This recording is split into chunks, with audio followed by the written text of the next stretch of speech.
ওয়ালাইকুম সালাম। আপনারে আমি বহুদিন ধরে খুঁজতাছি, তিনবার টাকা দিলাম, আপনার দোকানেও গেলাম, আপনারা খুঁজলাম, আপনার ভাইবারে জিগাইলাম, আপনি তাবিজ দিন না আমারে, টাকা তো কম দিই নাই, টাকা দিছি, কিন্তু আপনি ভাই বিচারটা করে দিচ্ছে। তাবিজের ব্যবসা করুন।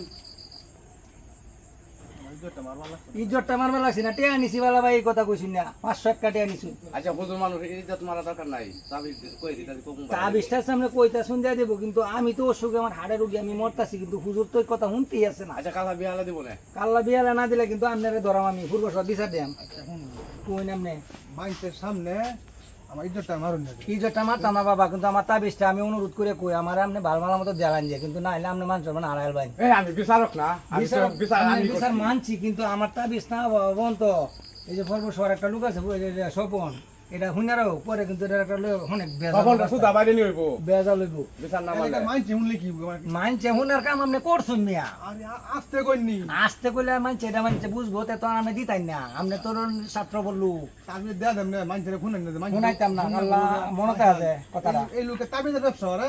এটা তো আপনার ব্যাপার, আপনি টিয়া খাইছেন তো এটা চিন্তা করে খাইছেন না, আচ্ছা তাবিজ দেয়া দিয়েছেন মেরে মনতে আছে কথাটা ভালো করে কইলাম, আচ্ছা, আচ্ছা। বারবার কইতাম না, এটা একবারই যা কইলাম, আসসালামু আলাইকুম হুজুর জায়গা, তবু কাল্লা মানুষের মাটা রাউন যে আসসালামু আলাইকুম গেলাম।